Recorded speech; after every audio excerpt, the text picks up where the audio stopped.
Welcome to HDTV. You now rocking with your boy. Man, the first game was Miami and Milwaukee. That was the best game of the night. I tip my hat off to the Milwaukee Bucks. They played tough.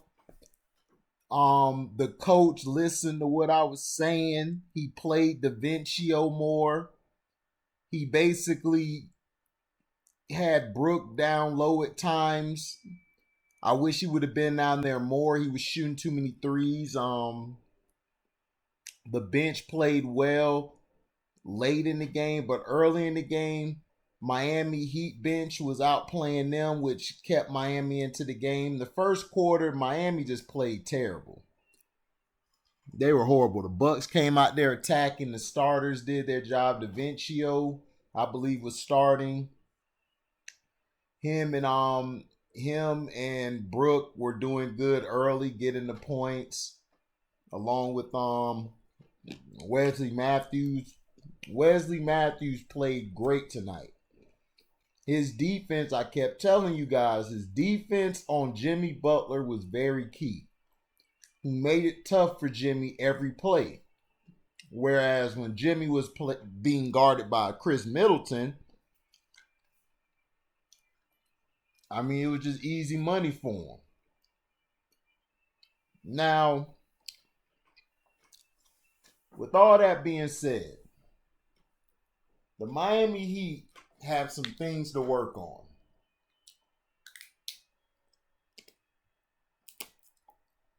And I hope Giannis gets better, and I hope he comes back first and foremost. I wish he could have played in that game. I think that game would been even better with him in there. But the Heat are going to have something to talk about.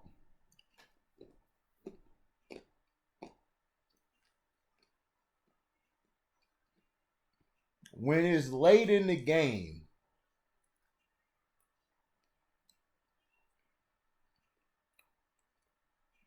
Tyler Herro has shown you over and over again he's a closer. He's the real deal. Him and Jimmy Butler handled it down the stretch, making plays to win the game. And that's what's going to be key when they play Boston. Boston's not going to give you the same out that Milwaukee gave you certain plays. No. Boston defensively is just as good, if not better than you. Now, now this is what's going to come down to it in the series with Miami versus Boston. Who on offense is either going to shoot themselves out the game, or who's going to actually play the game the right way? To me, Boston has to lose a game or two for them to figure out, okay, we need to stop shooting all these threes and actually play the game and move the ball around, play within the flow of the offense. You know, that's them. That's something that Boston, it does for them. Miami, the thing I give Eric Spoelstra, they make adjustments as the game goes on. Eric Spoelstra, even though he's a puppet, he's Pinocchio, and Pat Riley's Geppetto, Eric Spoelstra has coached the best basketball of any coach in the playoffs. He has. As a whole, they have controlled the game with the teams they played against. The Pacers and the Bucks, they controlled the series. They controlled it. They kept their foot on them on the opponent's neck, and they kept grinding. They kept grinding. They kept grinding. And this team is a team that can play in close games. They can play in a game where they're not getting the calls because they're going to grind it out. They run plays. There's no one guy to take over. Jimmy's not a superstar who's going to give you 28 or 30 a night. He's a guy who's going to give you probably 20 a night, maybe 19, and he's going to give you damn near 8, maybe 9 assists.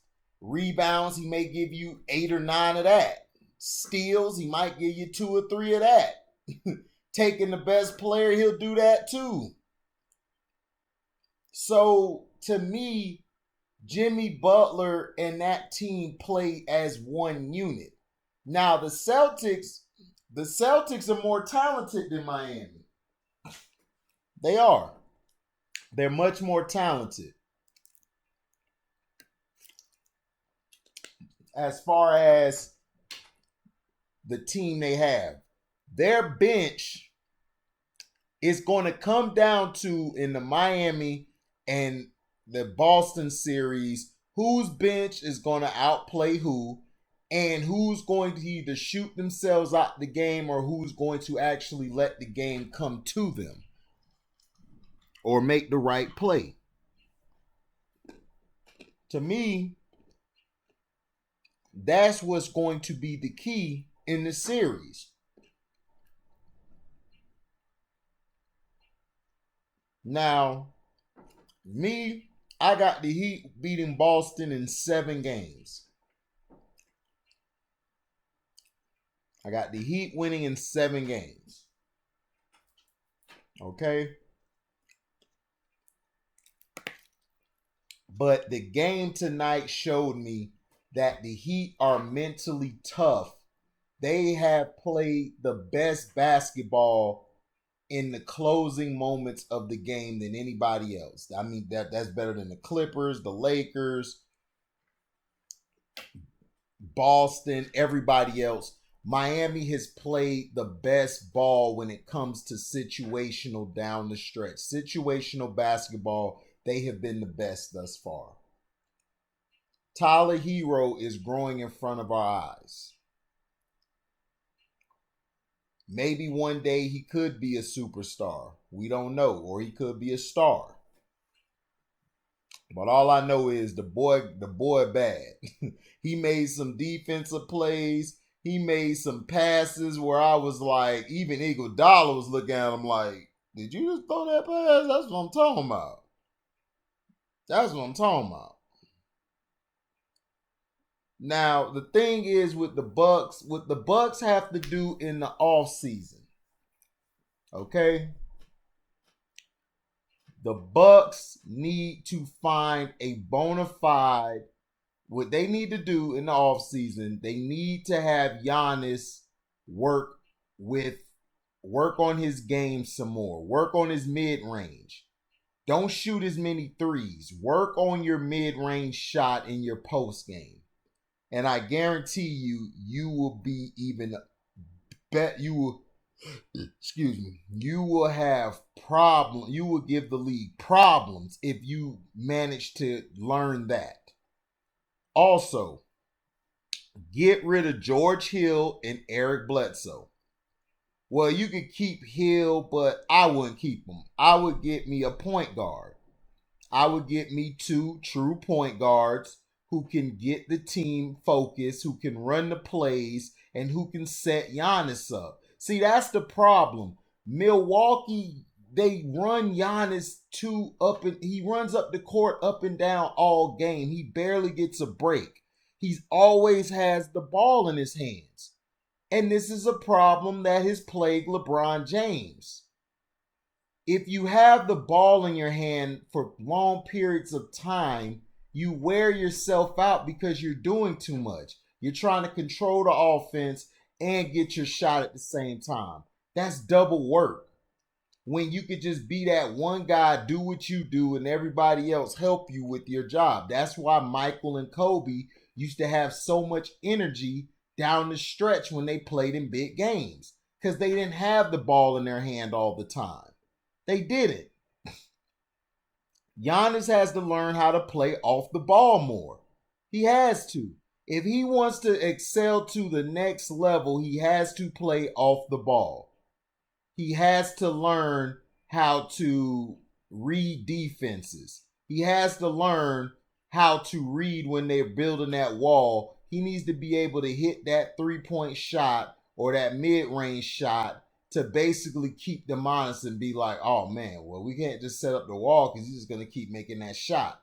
So you have to develop your game and you have to work on your free throws. Work on your free throws first, then work on your mid-range, then work on playing off the ball. It's too many times, man, you got the ball in your hand and it's messing everybody's rhythm up. Yeah, that's cool, you get the ball in your hand, but everybody else, how are you going to get them involved? What you saw these past 2 games without Giannis in the game, the team played better. And it's not because Giannis was the problem. It's because the coach is the problem.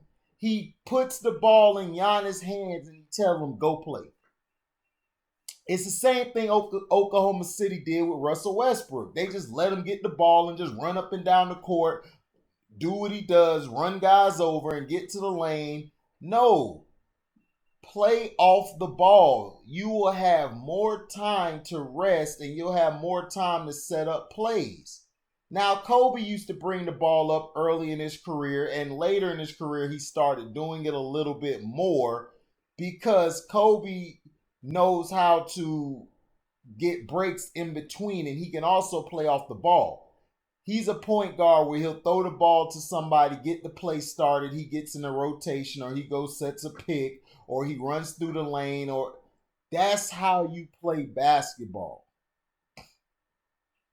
Okay, but Miami proved, I don't have to go over the game. It was obvious. Miami basically showed you that they are a 9 to 10 deep team. They're very tough. Duncan Robinson, when his shot wasn't going on, Spoelstra did what any coach did. He yanked them out of there and threw Hero back in there. When Hero started tripping at the end, making some mistakes, he pulled them out, put somebody else in. Now, Kendrick Nunn, when he comes in the game, he needs to attack the basket more, and he needs to settle for mid-range jumpers more, instead of just shooting these threes and running, jumping, and then passing it out the lane. This basketball is crazy now.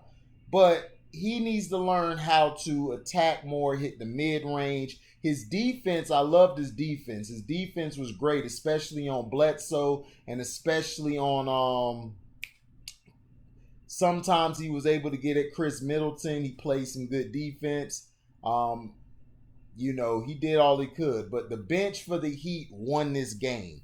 The bench came in there. They brought him back in the game in the first quarter, and in the second quarter they put him in the lead.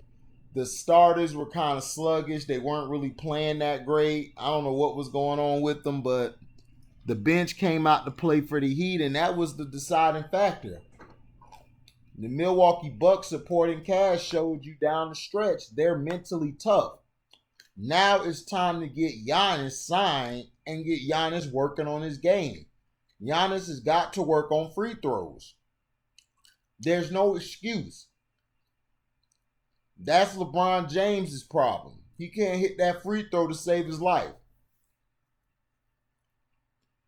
So, like I said, man, Milwaukee, I just think they need to change their point guards. They'll be fine. And just add a point guard who can control the pace and get an actual big man who not only can play outside but play inside. But Brook is fine. Your problem is your point guard play. You need better point guards. George Hill and Bledsoe, either one of them is balling or the other one's not balling. They're too up and down. They're too inconsistent. And George Hill in big games, situational, fourth quarter, he chokes. Bledsoe, he chokes all game, so it's nothing new for him. But that's something they need to work on. Now, you guys really didn't want to hear that. Y'all wanted to hear the take on the Lakers and the Houston Rockets. LeBron James versus James Harden. Ain't that funny though? They always making it averse somebody when they rarely guard each other the whole damn game. It's like they used to do the thing with Kobe and LeBron, and I'm like, they play two different positions. It's like Kobe would guard LeBron, but he's not gonna guard LeBron the whole game. That's dumb. So this game started out very interesting.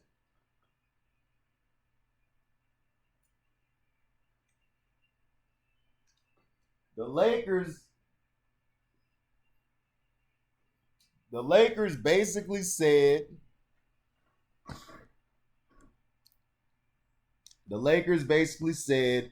we're going to trap James Harden and we're going to have a guy guard him full court. And once he gets the ball, we're going to go jump back in the zone. LeBron James got away with some calls that were very questionable. The Lakers as a team was getting away with a lot of calls. They were fouling damn near every play. And not only that, LeBron James threw PJ Tucker down. PJ Tucker almost hurt himself. Actually did hurt himself, I believe, and had to come out the game. LeBron threw the man down and then came and got the ball. I guess I think he hit a mid-range shot, I believe, or a turnaround. His game is so fundamentally flawed, it's not even funny, but he's going to get away with stuff. He's going to make shots because he's LeBron James, and that's the narrative they're painting. Anthony Davis, to me, he's going to play, but at the end of the day, like, he's soft to me. If you can bang him and knock him around and beat him up, he mentally is going to be out the game. Rajon Rondo was the tipping point for this team in the second half, and he was. Rajon, since coming back from injury, he has given this team a leader, a big boost on the defensive end, even though he's a liability to me, but he's playing hard and he's doing the best he can. That's why I've always respected Rajon Rondo. Rajon Rondo has one of the biggest hearts out there when it comes to playing.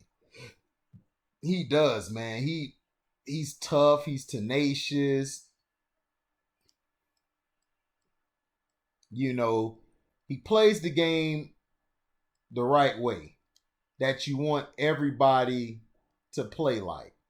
Now, here's some things that we have to talk about.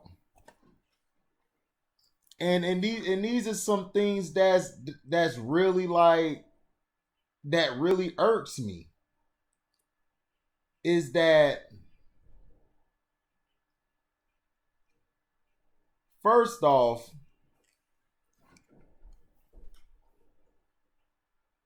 Mike D'Antoni, his adjustments at times is just head scratching. It's like, what are you doing at that point in the game? To me, he didn't play Daniel House a lot, which I don't know if House is hurt or whatever, but he really didn't play that much tonight. I really felt like he was a factor in the last game with his defense on LeBron and his toughness. I just don't understand why he's not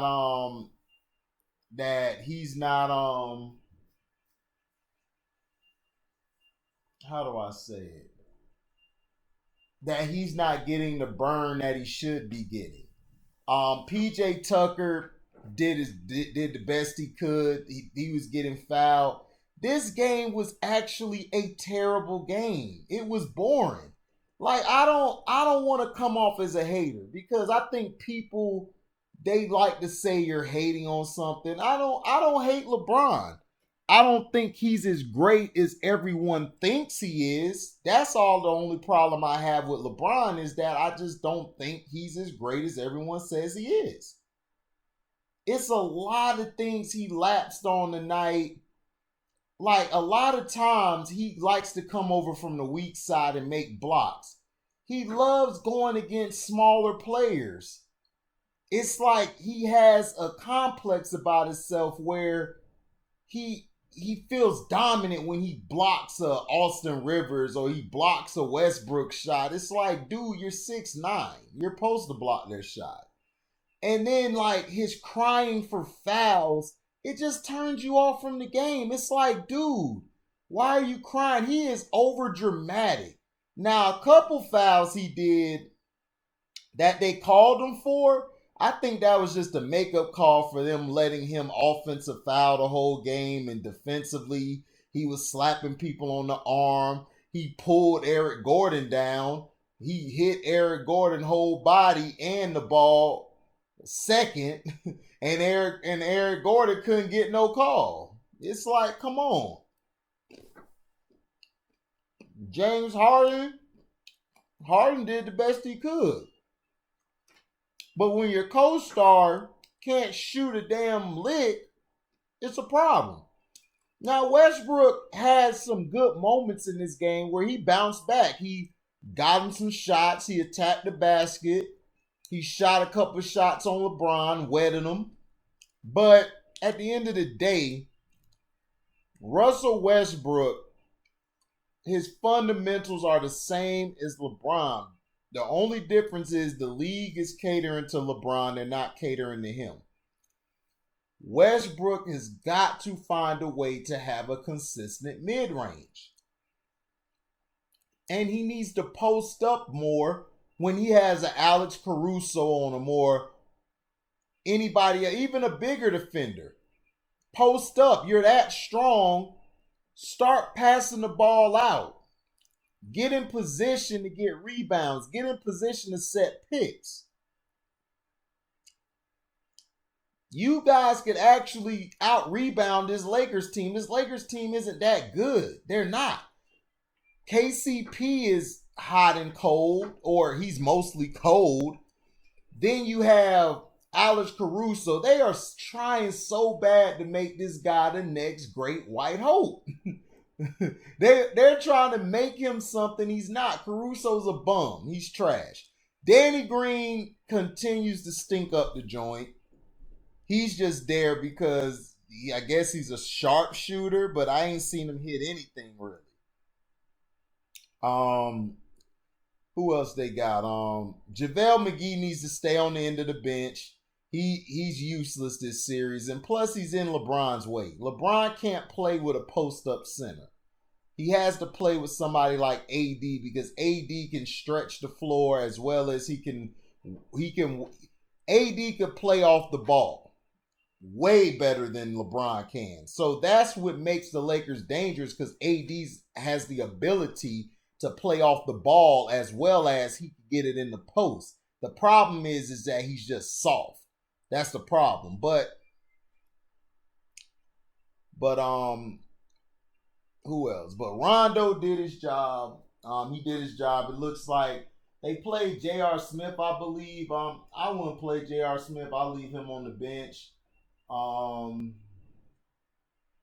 Markieff Morris has been a great plus for them because he can hit the three, he can get rebounds, and he can pass the ball out to everybody. He's doing his job, and defensively, he's being an enforcer, trying to get rebounds and keep guys from getting inside the paint. So, but the game to me was a D. It was a D plus, I believe I would give it, because there was some parts, like I love watching Rondo. Rondo was balling. I was rooting for him. And then I saw, Harden, he was doing his thing, as well as Eric Gordon was balling a little bit. So it was okay. And then Kyle Kuzma, that's what I forgot to talk about. Kyle Kuzma did a great job tonight with energy coming off the bench. But that play with Covington, that should have been a flagrant too, because he shoved Covington right into Anthony Davis. And LeBron was shoving guys up all over the court, and he was slapping guys on offense. He was dropping his shoulder. He ran PJ Tucker over like 3 or 4 times. He done fouled the hell out of Gordon and fouled the hell out of Westbrook. He been fouling Westbrook the whole series. But hey, I guess that's what it is. But it's going to be the Lakers going to win this. I told you guys last video that they were going to run away with this. They're going to run away with this series. This series is over. Like they had the Rockets win that one game so they could keep viewers. The viewership is down, man. The NBA is over. Go ahead and just close this series out 4-1. Do the same thing with the Clippers. Let the Clippers win that 4-1. Let's have the real basketball game. Clippers versus Lakers. All right, we're tired of this other BS. And in the East, show Boston and Miami and actually promote them. Please stop just promoting LeBron. Shoot, Kawhi done got some promotion. Butler done got some promotion. Jason Tatum, Jaylen Brown, and them are being disrespected. Kemba Walker, Marcus Smart, those guys are being disrespected. They're not being interviewed. They're not being talked to. All you know about Boston is Brad Stevens. He's such a great coach. Brad Stevens, he is the great white coach ever. He is the best coach ever. That ain't one shit, though. Ain't win shit, but he the best coach. Man, look. The Lakers dominated. They did what they were supposed to. They won. It's a D+ because of all the foul calls that slowed the game down. And all this letting LeBron do what he does. That's why every game I watched him in has been terrible. It has been outright terrible. The last game was actually good with them, but they messed it up by all these fouls. So you got to save, you got to put him on the line and stuff, and he complains and cries every play, man, I got foul. It's like, all right, man, look, get this guy his ring and get him out of here. Please let this guy go. Please do not promote this guy next year. Please don't do it. Please promote Donovan Mitchell, Jamal Murray, Joker, Tatum, Brown, Kawhi, Paul George, Jimmy, Tyler Hero. Please promote somebody else. Please, I beg of you to the league. I beg of you, please. Please. I said please, right? Please. Because I just can't deal with it, man. It's just I can't deal with it. It's just that you get tired of it every day. It's oh man, LeBron this, LeBron that. It's like, man, this guy's mediocre. Just let it go, man. Just let it go. All right, but I got the Clippers and Lakers going 7 and the Clippers winning in 7. And I got the Heat and Celtics playing, and I got the Heat winning in 7. And everybody's like, man, you just bypassing the Clippers, and the Clippers are going to beat the Nuggets. It may take them 6 games because this next game they're going to screw the Clippers, because they need the Lakers to hurry up and win so they can have rest to play the Clippers, because this team can't go 6 or 7 games with Houston, and if they do, it'll tire them out and they'll be trash for the Western Conference Finals. They could do whatever trying to cheat and fix it. They're too old for that.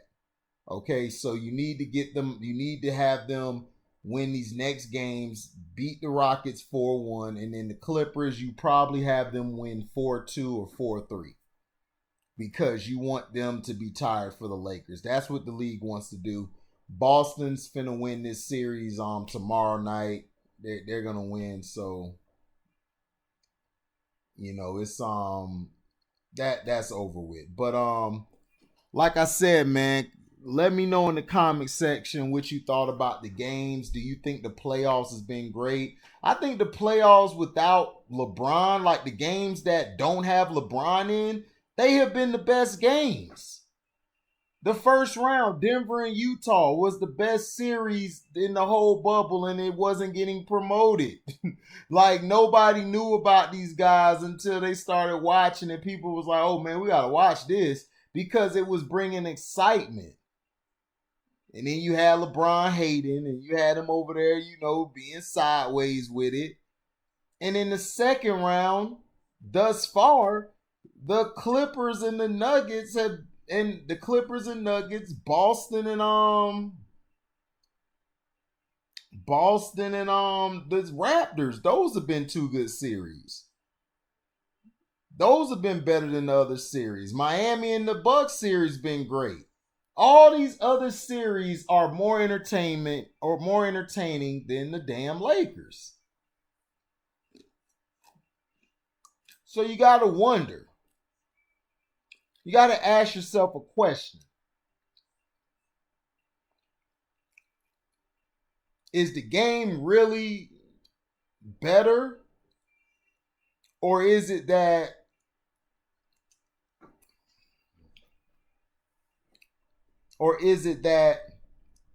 the game's not being promoted the right way? Is it better, or is it not being promoted the right way? And what I mean by this is, the game to me is gotten better as far as the talent, but it's going the wrong direction, and it's not doing well overall, because you're not putting these players out there. They need to start promoting teams and promoting these players. Some of these players, man, they've got to stay in their spot. Stay where you're at. Build. See, that's the problem. These guys are so quick to leave and go play with their homeboy over here, and it's messing the money up. It's messing the league up. And this league is looking good now. Like, the talent pool is up there now. But we've got to start promoting this talent, or it's going to be another 20 years of bad basketball. And I don't think basketball can survive even 5 or 6 years if they don't start promoting other talented players. Because the Miami Heat and Bucks and the Boston and Raptors, you're seeing a bunch of young talent that's balling that nobody knows about because they're not promoted. Jaylen Brown and Tatum are looking like the new generation. They're looking like the new gen. They're basically a tandem. They're both taking over. They're both the two best on the Celtics team. They're the faces. It's Tatum and then him. Then Brown. And then you still got Gordon Hayward, who's finna come back. So he could be an X factor. So to me, the games tonight, the Bucks and the Heat were a great game. I just wish Giannis could have played. I think it would have been even better, but it was a great game. I gave that one a B plus, because the Heat in the first quarter, I gotta dock them for that. They played piss poor. They were terrible. The Lakers game, I gave that a D plus because of the lack of foul calls and the lack of consistency on the part of the refs. And to me, the Lakers weren't that impressive. To me, they had some people like Rondo and Kuzma stood out because they balled out. Anthony Davis, he balled out to an extent. He's still soft. LeBron blew his whole load in the first half, getting 29 points. I guess we wanted to set another record. Oh, I got the most points in the first half, whatever.